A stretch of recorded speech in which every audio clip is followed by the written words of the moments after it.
Welcome to Transforming Work with Sophie Wade, exploring the future of work. Find out what's going on, disruptions, evolutions, opportunities, challenges, and interventions in our multi-generational distributed organizations. With a new tech and talent focus, discover what you need to know to stay upskilled and relevant and ensure your business keeps its competitive edge. Sophie investigates the promise and reality of the future of work now and as we look ahead. She interviews people who are changing work experiences and practices and shares how we can each transition smoothly and successfully to effective and more productive new ways of working. Hi. This episode is about what it takes and how to reach across generational divides, to understand and value each other and work together more effectively. Too often our different experiences and vantage points, from the expectations of new hires to deeply rooted routines of seasoned employees, can hinder us from comprehending each other or even recognizing why to bother. Whether it's, they're so entitled, they need to get real, to, they won't get it. But division and derision don't allow us to surmount the challenges of our current, fast-paced, complex, and unpredictable business conditions. We need to engage the experience and skills of all employees. Closing gaps to make meaningful connections requires both stepping back from our own context, background, assumptions, and judgments, and also stepping forward into vulnerable space to receive others' stories, histories, and points of view, as if through their eyes and ears. When we are open to absorb and accept others' lived realities that often aren't known and familiar, narratives that exist in concert with but not in contradiction to our own, we can foster better understanding, connect more deeply, and recognize the contributions and value that others bring. And that is why I'm delighted to be speaking with Danielle Farage. Danielle is a Gen Z, a digital native and nomad, and a work futurist. She helps seasoned senior executives attract and better understand their young workers, as well as giving advice to other recent or new labor market entrants so they can find employers who will support their growth and mental health. Hi, Danielle. How are you? I'm good. How are you? I'm well, considering everything that's going on, and I really appreciate you being here today. Of course. I always start at the beginning.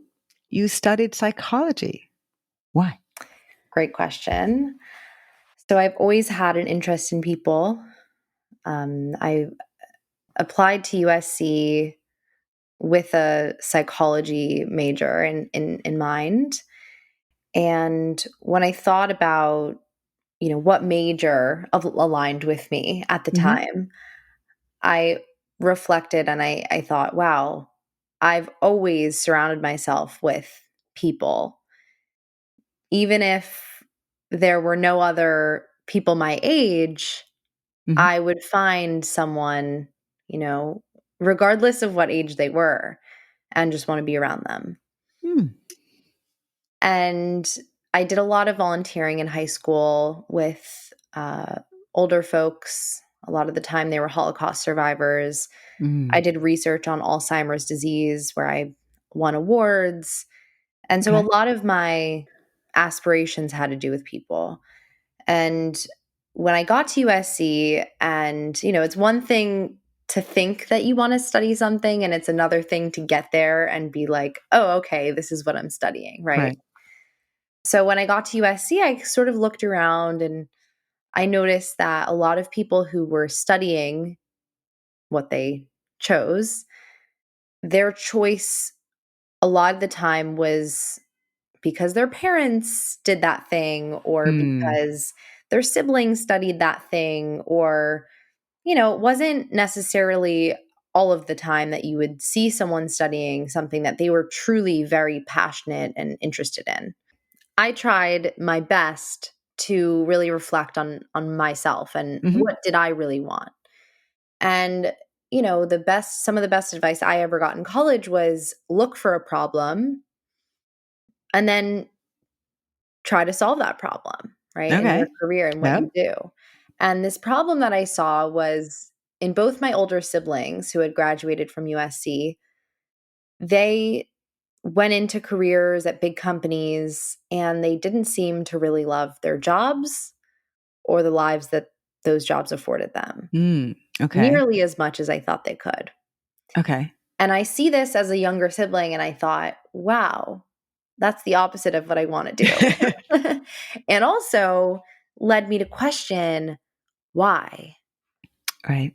Why does it seem like companies are treating people like cogs in a wheel Mm. rather than human beings with lives and aspirations and goals and children?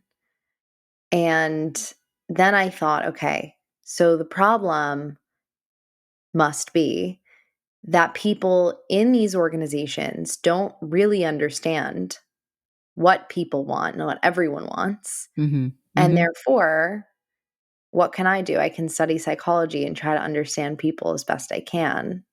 So that, Wow, you were so much more purposeful yeah, and intentional about your choices and how you were reflecting on it. Yeah, that's not exactly what happened with me.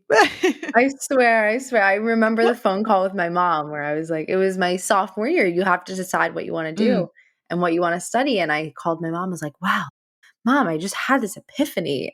I still remember that phone call like it was yesterday. So that is ultimately what led me to study psychology. And I minored in entrepreneurship, media, and economics. I'm so glad I asked. With this very purposeful intent, was there a particular aspect of psychology that you were focused on at college that led you to what you chose after college? Totally. So there are two classes that come to mind. And just like a general rule that I had in college was I tried to stay away from tests. Mm. And I wanted to do more essay-based classes because I found myself retaining more information. I'm a neurodiverse thinker. I don't Hmm. really do well on tests. And Okay. so I aimed for that direction. And that led me to two main areas of focus. One of them was I took a organizational psych class and Mm. obviously like a social psych class and sort of this world of HR, like the entryway into HR, Yeah. and industrial organizational psychology. And then the courses I took after that, one of them was called The Psychology of Creativity, Decision Making, and Problem Solving, something along those lines. There were 4 papers that we had to write. And I chose to use leadership as like the thread Okay. between all of them. Interesting. And so I focused on the psychology of leadership and a need for human skills, empathy, understanding, active listening. I mean, it was just so clear to me that that was the thing that the best leaders had, Yeah. right? So then you chose your first employer with an empathetic leader? Attempted, yeah, right? Attempted. Okay. Yep. Right, yeah. So I didn't go the route of big company. I chose to start with startups. Okay. And my first job, it was an internship that was turning into a full-time position. Hmm. Prior to that, I'd had several internships. I started working at the age of 12 for my parents' company. Mm. Um, and that position I started was during my senior year, second semester. And that was also, halfway through the pandemic happened, which Mm. was really fun. So it went full remote from being in person. It was a software that basically matched college students with relevant career paths to them based on their Oh. skills, interests, and abilities. Oh, that's interesting. It was very interesting and it was very aligned with like where I wanted to go. I was even thinking about doing a similar type of project for my entrepreneurship class. But Mm. I just so happened to meet the founder at a conference on USC's campus. And I thought we had so much in common. We met for drinks, and at the end of the drinks, we had known each other's life stories, and she seemed a really great mentor. She was in the recruiting space for a number Mhm. of years, had sold a company that was focused on executive search. And within, about a month of me working remotely and graduating, it turned very toxic. And I was the most depressed, just lonely, Mm. and discouraged Oh gosh. version of myself. Yeah. Mind you, I also had just gone through, you know, a devastating period of time where I lost the end of my college experience Yeah. Yeah. Yeah. and didn't graduate like I'd hoped. It was pretty bottom.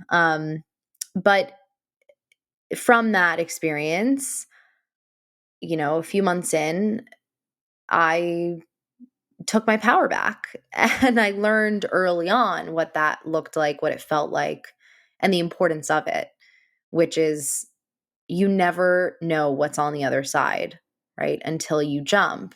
Mm-hmm. And ultimately, 3 weeks after I resigned, I found a job at an incredible company Mm-hmm. that was farther along in its startup phase. It was Series A. And I had the best boss I've ever had still to this date. I like Okay. still talk to him all the time. And it just showed me, right? Going Yep. back earlier in college where I was reading about the importance of leadership, Yeah. it showed me just how important it is, especially for early career, as someone who didn't know what to expect, didn't know what Yes. toxicity and emotional abuse necessarily looked like in a work environment, to then Right. go through that and come out the other side a lot stronger. I feel I had to have gone through that experience in order for my current reality to take place. One typically learns a lot from working for bad companies rather than good companies because you don't necessarily understand what is so good, but you can certainly see what is bad.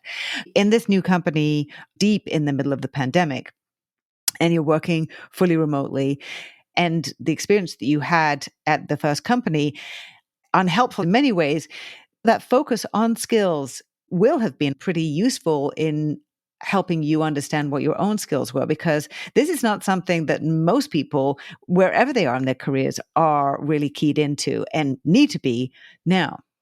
100%.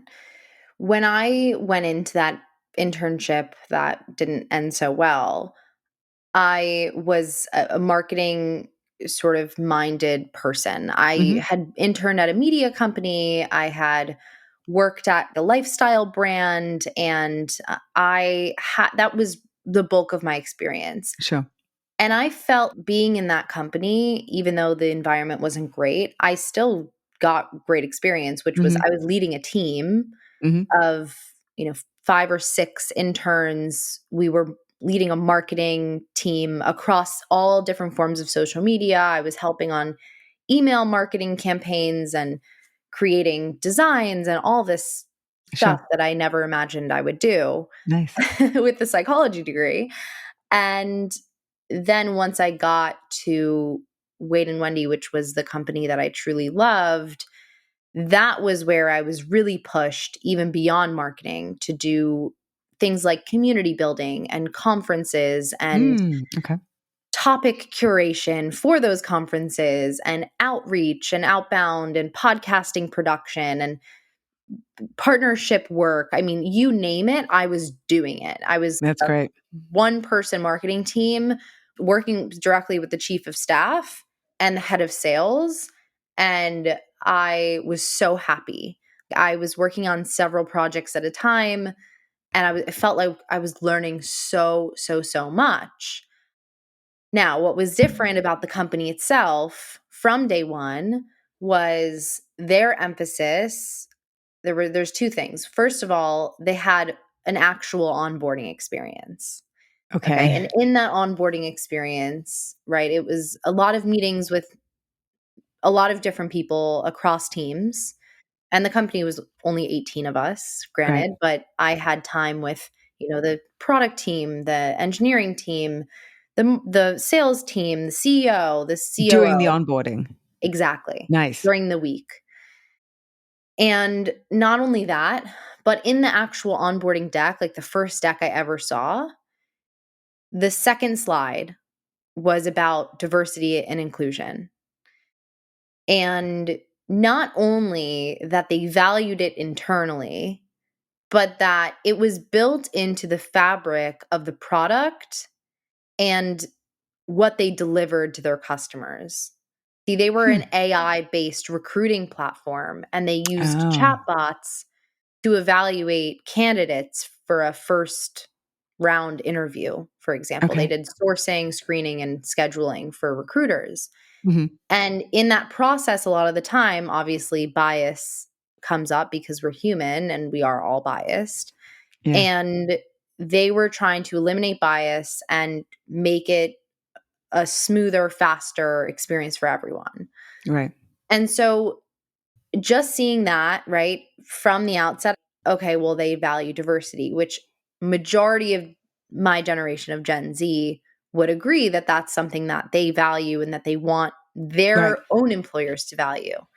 The second thing that really stood out to me was that within that same week, one of the probably most pivotal conversations I had was with the head of sales, and where he said, "Hey, listen, put together a list of 5 to 10 goals and that you want to accomplish in 6 months, and in 3 months we'll review them, and in 6 months we'll review them and see where you're at." Mm-hmm. And what happened was I showed him the list. We went through each and every one, and he said, "Okay, this is the action item for this one. I'll connect you with this person. Here's how I'll help you here, et cetera, et cetera." And it just showed me so simply, right? Like that took maybe 10 minutes for us to do, that they actually cared and were invested in my growth. And gave you the clarity and direction and guidance. Was there a potential commitment to what might happen at 6 months, or at 3 months? Was there at that point a suggestion or a possibility of a promotion or an advancement or? Right. The goal of that list was more to say, here are the actions in which we can help you with your goals. Right. When I started, it was a 3-month contract. So, and I usually don't talk about this, which is funny. It's never come up, but here we are. It was a 3-month contract, which I really appreciated. And I'm a big proponent of, because how do you really know if you want to work with someone? I thought that made so much sense to say, hey, it's not an internship, it's a full-time job, but we're going to start you with 3 months. And especially in startup land where you're not really sure if you're going to secure funding in the next round, right? Right. Where things are still shaky, you should be able to have this sort of setup where if someone's not the right fit, it's not the end of the world, right? And you haven't invested so much into them to the point of, investing like you would your average employee, which can be a higher cost. So I really appreciated that also for me, because I wasn't sure if this is the company I want to spend the next however many years with. And I found it to be really helpful. And it's honestly something I recommend people to do with their own companies. That was a good experience because we got to try each other out and see if it was really the right fit.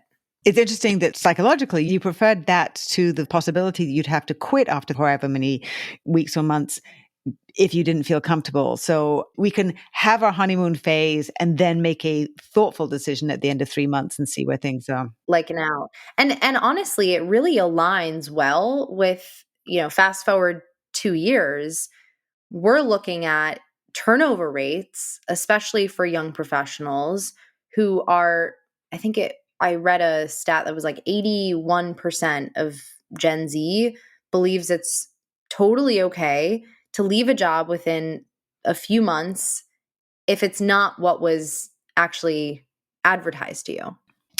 It's about, is the fit right? That you can only get so much clarity and understanding in the course of the interview and the exchanges that people have. Whilst there are questions that the younger employees are asking, they're getting bad reactions to them too. I was talking to a gentleman actually in the UK, and he said to me that Gen Z prospects were asking about work-life balance in their interviews, which he interpreted as meaning that they were lazy. That was his immediate connection. And that's certainly not the only person who has said that. And in light of that, what actually took you from having your own experiences and the evolution of your career to then looking at the people aspect and particularly the younger folks of them? Definitely. So While I was at Wade and Wendy, about maybe 3 months in, when I officially got hired as a full-time employee, I had just had this crazy juxtaposition of two experiences that were so vastly different, right? I went from toxic Mm. workplace, remote experience with a person who just was so unsupportive to feeling like the most supported, aligned with the company, excited to work every day. I can't even tell you the feelings I had when I would wake up. I knew that the work I was doing was meaningful and I was happy, right? That's And great. that it was amazing, like truly. And what ended up happening was I was in part of the added responsibilities over time, which I think really did happen very organically to answer your Mm-hmm. question from before. I was producing a conference that we had put on. It was a virtual conference that happened quarterly, and it was called the Recruitment Automation Conference and Community and Podcast. So I Okay. was helping to produce all these things, and essentially in the production of this conference, one of the topics was diversity and inclusion. That was a major theme. Mm-hmm. And as we went through speakers, we had speakers from huge companies, like from every industry, Mm-hmm. whether it was Deloitte or it was Pepsi or it was Veritas. It was just Right. across the board. And I noticed, right, a lot of these people, and also on Clubhouse, I was participating in lots of conversations there. Right. All these people were talking about the next generation of talent and the next generation. And oh, we're so excited for this next generation and designing, reimagining work. And yet there were no people from that next generation in the room Right. besides me. Yeah. And that was when things started to click. Wow, I was listening to these people, I was producing shows. Yes. And also, here's what I think, right? As someone who has never worked in an office in my career, Mm. besides an internship or two, here's what I think. And I started to share that not only in places like Clubhouse, but on stages in Mm. these virtual conferences where I was the moderator. Yeah. And then on LinkedIn, where most people at that time were not posting content. It was Mm. 2% of the platform or 0.2%. I don't remember which one it is. We're posting content, and I saw an opportunity, and I Sure. took it. And I started to share my perspectives for job seekers, right? Here are the questions that you could ask to get to the bottom of a company culture in an interview. Mm.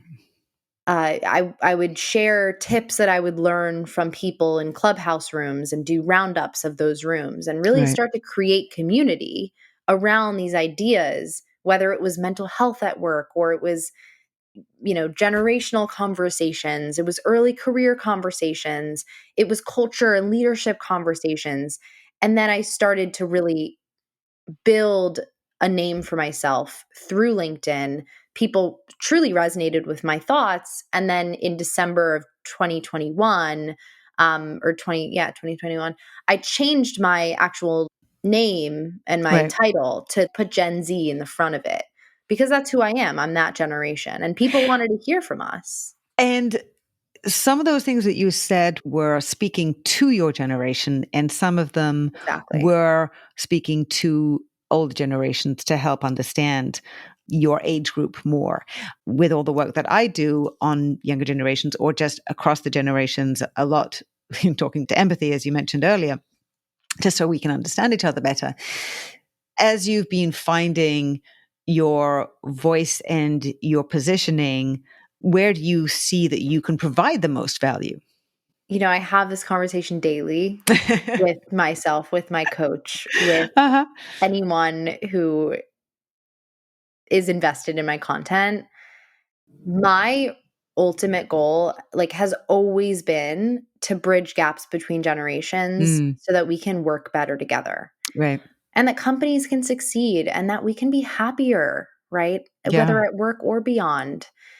And as I said earlier, again, I have always surrounded myself with people of different ages. It's who I am. Hmm. And when I looked around at my friends, at the workforce, even when I talk to other people about this, they're like, wow, like I don't really have that many friends who are not my age group. And Interesting, but you it's do. interesting because that's exactly what I found through LinkedIn, right? By attracting that older generation. And I'll say that is the bulk of my audience on Right. LinkedIn is, decision makers, people who need to know what does this generation think. But on places like Instagram, it's the opposite. It's Sure. mostly 18 to 25-year-olds. And I find that actually really helpful for my own research Right.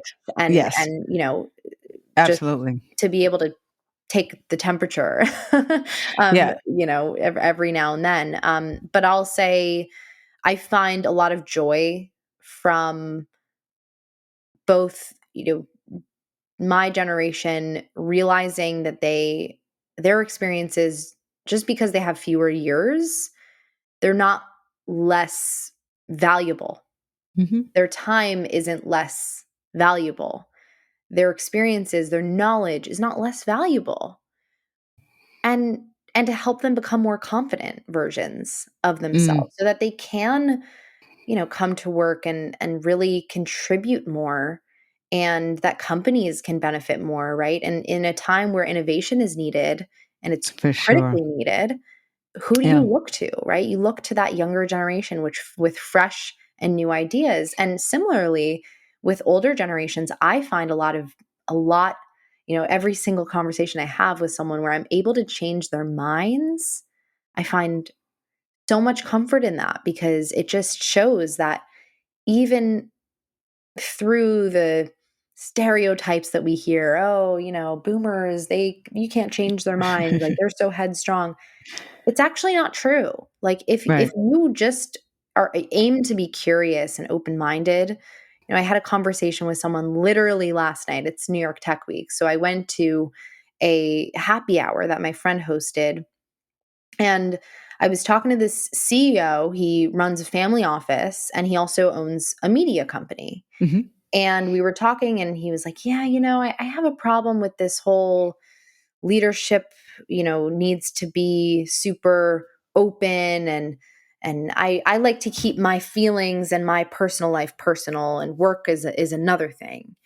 I just start to say, oh, well, someone who's neurodiverse, personally, I would want my leader to talk about maybe some of the vulnerabilities that they struggle with so that I could feel safe enough to come to them and tell them what I have to deal with, right?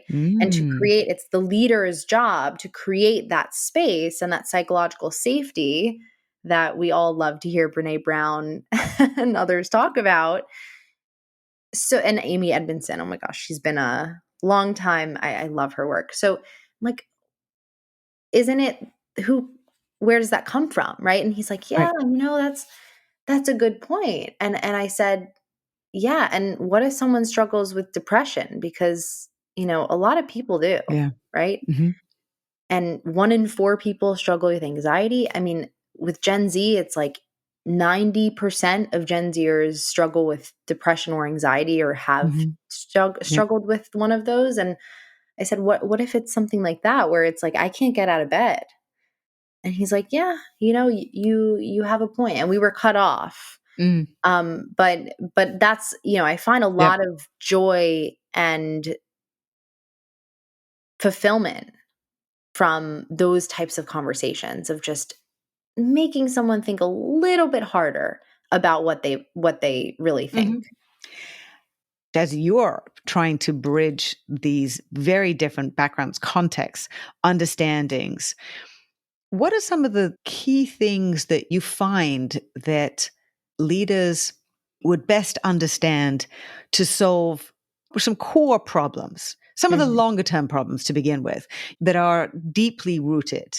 In all my work across generations, and particularly looking at the younger generation in terms of how much things have changed and how uncertain things are, everything they're trying to navigate, which so many older generations don't recognize. They're not deep in the trenches as you and I are, just really trying to understand people's experiences.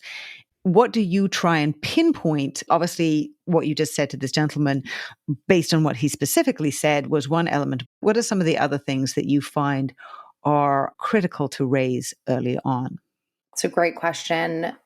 One time I was giving a talk for a local chapter of SHRM in New Jersey, and one of the recruiters that I was speaking to raised her hand, and I'd said this thing about loyalty, right? And that's a very interesting word. It's a really interesting, fascinating topic. We could probably have Charged. a podcast all about loyalty. Yes, we could. But here was her question, because I cited a stat that my friend Shireen Sater, she published, and she does a lot of research on Gen Z. And what she found was that 60% roughly of Gen Zers said that they would stay at a company for 10 years or longer if it was the right culture. Now, what is the right culture? I'm glad we asked, right? And this was not part of my answer, but I'm just going to fill in this quickly, which is the right culture to me looks like somewhere where there is psychological safety, right? Where mental health is a consideration, where Gen Zers are a part of the conversation, the decision-making process. They're not just asked, but their thoughts are actually taken into consideration and acted upon, where there are opportunities for learning and development, where DEIB is deeply ingrained in not just the culture, but in truly maybe even the product and the impact of the company itself, right? Similarly with sustainability. And so that's what I envision as the ideal culture. And when she sort of the point that she raised was, well, if you really think about it, 10 years is really not that long of a time. Back in my day, we used to stay 25 years at a company, some even 50 years. And 10 years is like really not that long. And I was like, okay, thank you so much for your contribution and your perspective. And I recognize when you graduated and went into the workforce, that was the norm for people to stay at a company for 20 plus years. So I asked her, was there such a thing as lifelong employment, pension, real training programs, continued education? She said, yeah, all those things existed. I said, okay, you're looking at a entry-level job that requires you to have 2 to 5 years of experience, no guaranteed training. It's not even guaranteed that your manager has leadership training. And there's no pension, there's no lifelong employment. You're an at-will employee, which means you can literally be fired at any time. Would you commit to staying 25 years with that? Oh, plus the rate of your salary will likely not outpace the cost of living. How does it sound now? Oh, and by the way, forgot to add, your promotion track, right? You probably will make more money if you hop job to job every 2 years, because that's the only way you're going to actually make more money and be able to sustain yourself over time. And pretty much silence, right? And I think it's such a core problem of misunderstanding, right? Not being curious, not putting yourself in that person's shoes. I completely agree. In addition to that, literally just not knowing. Yes, one can be curious to find out. In HR, there's so much on their plates. There's so much that's changing. I was just at LinkedIn's Talent Connect Summit. Talent mobility is really challenging. creating these internal talent marketplaces, having lots of discussions about that and how complicated that is. They are trying to work on it, and it is really hard to try and move people around. So there's both a lack of understanding and, oh my God, how on earth are we going to do this if we have hundreds or thousands or tens of thousands of employees? There's a huge transition gap that we're dealing with, which leads to so many of these unfortunate assumptions or judgments about younger people, particularly in terms of that word loyalty. Yeah. And when you look at like the trends, right? It's not like Gen Z came up with the idea of job hopping, right? Or lazy girl jobs or whatever other trend we see arise on TikTok, because realistically, like quiet quitting, right? These things have been around for ages. But what they are doing, which I'll say, is they're emphasizing and illuminating a problem that already exists. One of the biggest downsides is that it then is pinning that on the youngest generation and associate Gen Z then with, oh, they're lazy and oh, they like to quiet quit and et cetera, when realistically, it's already been happening for so many years. The way I frame it is that Gen Zs are not trying to disrupt the workplace. They're actually just reacting to the future of work and what is. They're coming in and responding to the landscape that they see and doing what they need to do, or doing what you need to do in order to survive, to have financial security, to stay competitive and upskill and all those things. I also hate the word job hopping, and found some interesting research about why job hopping was more about exploring, because so many new jobs are emerging. It makes sense. One, it's hard to move internally. And two, if you don't know what job you're going to have in the future, why would you not be gathering the skills that you need and just additional skills? How do you see in terms of what a career looks like to you specifically, and how you also interpret how others might understand that question and what it means and the emotions it might generate? I'll start with your last question. I think the emotions that might bring up are fear Mm. and uncertainty, which go hand in hand, and also a self-consciousness Okay. that comes from, in my opinion, something that's inherent to the early career experience, which is people value you less because you have fewer years. When realistically, you might be the smartest software engineer Mm-hmm. that didn't go to college, Right. and that could be hired by Google, but Yeah. rejected from school, Mm-hmm. right? And your confidence might take a beating if not for that company being able to recognize Right. The skills. your skills. I was talking to my friend last night, and he's in his late 20s, around Gen Z, and he's been at the same company for a long time. And now he's starting to look outside of that world. And, we were talking about the ways in which that he could explore. Mm-hmm.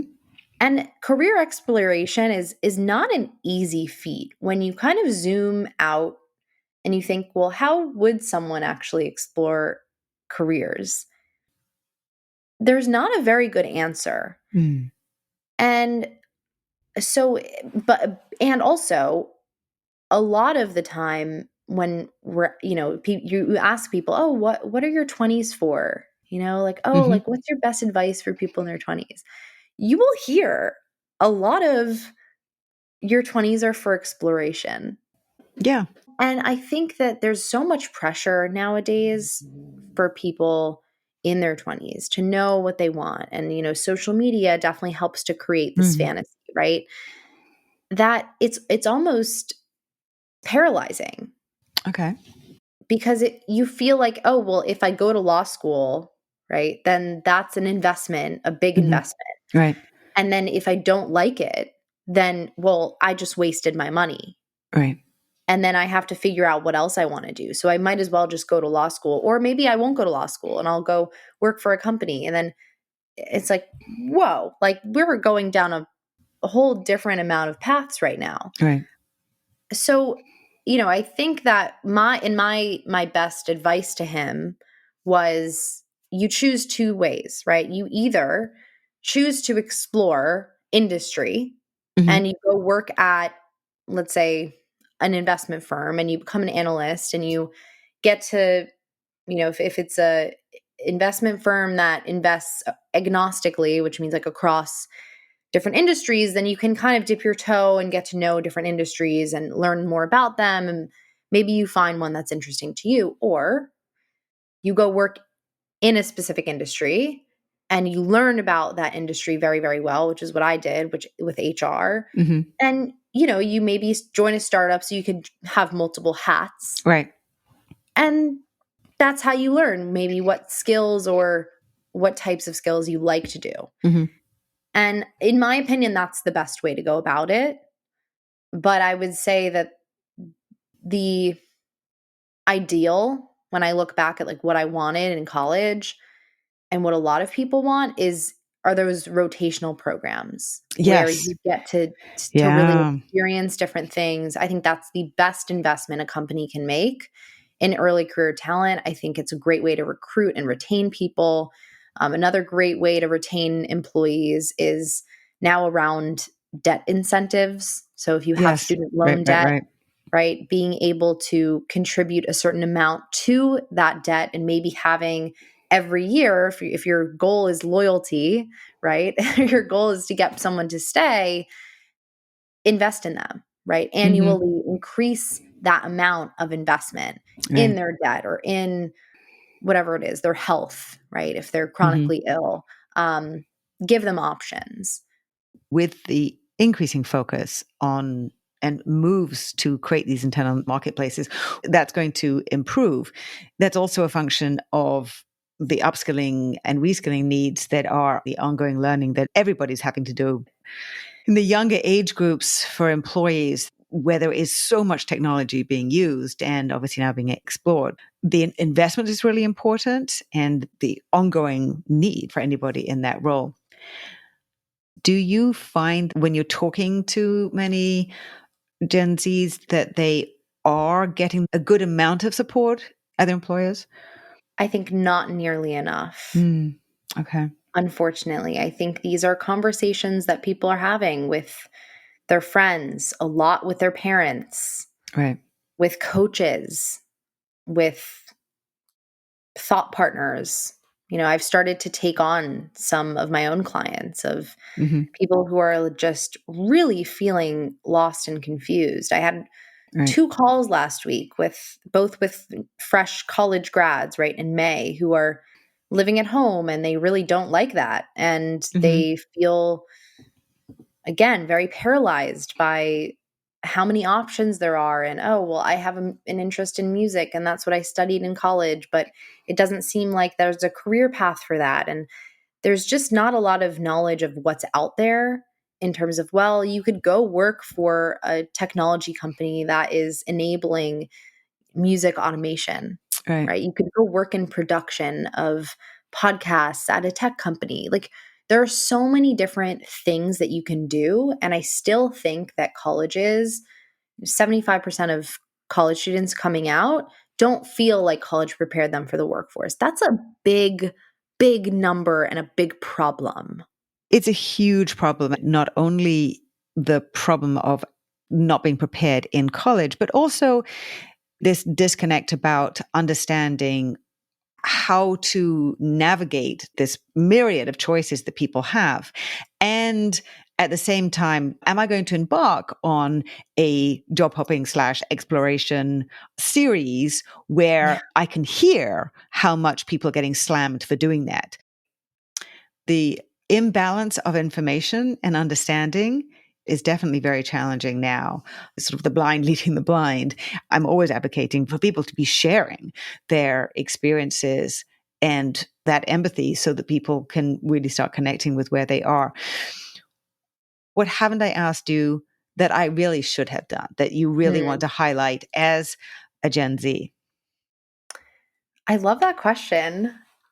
I think going back to your question about, or your point about skills mapping, the way that I've started to explore it in my mind, and obviously you're a fellow futurist, a fellow thinker, so I'm curious what you would think about this, is when we're talking about that concept of skills mapping, I've found that, I worked for a company that was attempting to do that, was really starting to make headway on using AI and ML to basically be able to evaluate what are the job descriptions, what are the skills, and then give people recommendations for certain jobs that they might want to apply for that are within our network. And I just always found that conversation wasn't very human. It wasn't very, it was not something tangible that you could kind of like pull, all right, this skill, right? Like it's in a bubble, it's in a cloud somewhere. Right. And when I think about a concept like frientorships, which is something that I came up with, I coined, I think of, there are 3 questions I sort of ask people. One of those questions that is required for everyone to answer when they come to a frientorship workshop is, what is something I'm vulnerable about not knowing that I want to learn? Okay. And what that does is it opens people up to saying, hey, I don't know about AI, but I want to learn about it because I feel like maybe it could be beneficial to my career. Sure. And then it creates room for someone else who's answering another question of, what do I know that I could give, right? Oh, well, what do you want to know about AI? I could show you, a number of tools that I've found for this. And here's a newsletter I follow and XYZ. And so there's a lot of room internally for companies to evaluate what are people's knowledge bases. What existing skills might we have, as well as what existing interests do we have? Yeah. So that we can start to really leverage people, not just for the job we hired them to do, but for the job that they might want to be exploring. And so as I think about this idea of frientorships, it's more of just a philosophy, but it could honestly be a product, right? It could honestly be, it could be something else. So that's constantly kind of brewing in the back of my mind. Like there's a real human element to skills mapping, because also in doing that, you can create connections and for sure relationships and between and amongst different generations, which we already struggle with, especially when we're talking about, not only cross-generationally, but across a company itself and the different, facets of a company. So it's just something I'm thinking about. What advice do you have, or ways to be looking differently, or perspectives to be thinking about that can help senior executives reframe, perhaps is the right word, reframe how they're thinking about their youngest employees, to be attracting them and then integrating them and bridging those gaps in a way that is not happening right now? I would say, going back to what I was alluding to with my conversation with that older gentleman yesterday, where I was talking about, the importance of vulnerability at work. I would start there, right? There, if you look at the numbers, and I've heard people say, Gen Z, they're obsessed with social media, but it's like making them depressed. So why are they using it? Right? That's one way to look at it. And you could also look at it as, this is a norm, much like talking about our mental health is a norm. And sharing what we're going through, sharing tips and strategies. My group chat with my friends, all the time, we're checking in with each other, especially right now. And we're saying, I'm staying home. I'm cooking. Cooking is therapeutic for me. Right. Oh, maybe I'll make some food. Like we're constantly inspiring each other and supporting each other in that way. And I would encourage leaders to try to be that way. Try to be someone who inspires other people in a way that will benefit them. And in result, will also benefit the team. Right. Right. And I think it goes hand in hand with obviously being vulnerable with the things that you're struggling with. One thing that I've started to do in just working cross-generationally is have everyone write all the stressors down. Okay. What are the things that are stressing you out? Right? What are even the daily stressors you don't think about, right? Oh, choosing an outfit. Oh, I hate that part of my day, right? Sure. It's really stressful for me. And truly that's how I feel. It's stressful for me. And so I have people write down all those stressors. And then sometimes I encourage them in these intergenerational groups to share with each other and to say, oh, you know what? That also stresses me out. And then you have, right, the 40-year-old mother of two empathizing with the 22-year-old and realizing, wow, we have a lot more in common. Maybe next time that we're on a team call, right. Okay, let's keep each other accountable to, whatever it might be that could help both of us that we talk about. Right. And, there are countless examples of that happening. There are countless examples of ways that could happen. But I think the point is to not just put yourself in the other person's shoes, but essentially put yourself in the other person's skin, right? Because realistically, we're all human. We all have skin, right? And we can all empathize with each other, whether you were 20 years old yesterday or you were 20 years old 30 years ago. Right. Right. And that's probably my biggest takeaway. I don't want to take too much time for leaders who want to better understand and work with younger employees. Just maybe consider what are the stressors that they're going through. Read a little bit, listen to this podcast, right? Take my story for an example, right? We're struggling. We need more guidance and more vulnerability. I love that. And it did remind me of a really critical question that I didn't ask you earlier. You didn't finish college in the way that you had expected and wanted. And there are many people who finished high school or had a very different and isolating college experience. What is your suggestions in terms of how to help this particular cohort who have had critical aspects of their education at the end of high school and through college and in their early work experiences be so different from everybody else, and which can be detrimental to their being integrated in the same way as others? Such a good question. I find one of the biggest struggles with this younger generation is the inability to, or the fear of retribution in terms of confrontation. Okay.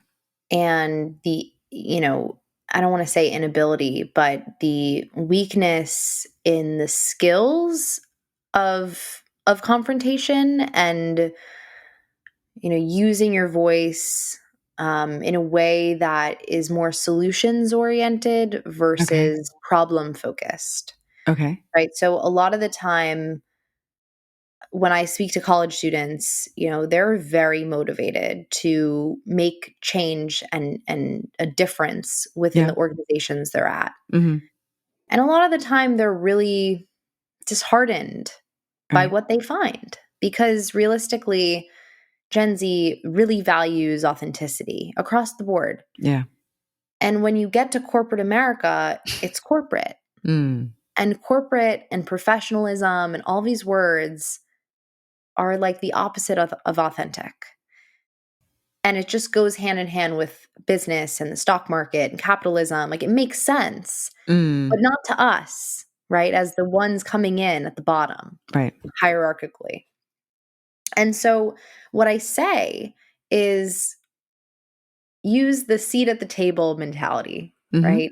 And it's basically knowing your place, right? There's a much bigger organization that is happening, and there's a board, and there's advisors, and there's shareholders, and you're not one of them. Know your place, right? Like, realistically, let's zoom out a little bit. But that's not to say that you're not appreciated, right? And A, it's like an acronym, CAPS. Okay. A is be a team player. Be someone who is going to do what they can to support the team. Go above and beyond sometimes, but nothing that's extraordinary. Like, it's not to the point where you're, harming yourself and your own mental health. And P is present solutions, right? Right. Present solutions over problems.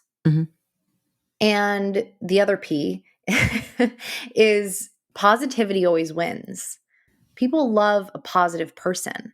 Right. People want to be around positive people. And if you're always focusing on the negative, then not only are people not going to want to be around you, they're not going to want to listen to you and what you have to say. Good point. And S is seek out friendtors, people who can be a leader, be your guide, right? If you have a problem with your boss, have someone who's a friendtor who you can consult to help you. And that's not necessarily, it could be a mentor, but I just prefer to have more friendtors than I do mentors. And I think it's important, that last piece, especially because from an organizational standpoint, if you kind of flip it around, you say, well, who are your best communicators internally? And how could you potentially pair your best communicators with the people who need the most support communicating? Yeah, very good point. Thank you, Danielle. Thank you for sharing all the insights and the perspectives and helping me get further inside the skin of more Gen Zs and understand the experiences. I'm always learning and I'm always listening so hard. So I really, really appreciate your time and sharing all that you have. Thank you so much for having me. Thank you again so much to Danielle Farage, Gen Z speaker, advisor, and work futurist. You can follow Danielle on LinkedIn to get more insights and tips, as well as reach out to her there for Gen Z-related advice. Immediate action tip: inspire younger employees in ways that will benefit them, as well as being vulnerable, such as sharing daily stressors as points of connection to empathize, as well as mutual support and accountability. If you would like more direction to improve interactions with Gen Z employees at your organizations, please go to LinkedIn Learning, where my latest course, Engaging and Retaining Gen Zs with a Skills-First Approach, is free through the end of December 2023. You will get more great insights and tips to help bridge all generational gaps. If you enjoyed this episode, please share it with a friend and like it, and write a quick review wherever you listen. For more information to help navigate this period of transformation, through regular video updates, curated useful articles, research, and information, do follow me on LinkedIn and sign up for my Work in Progress newsletter.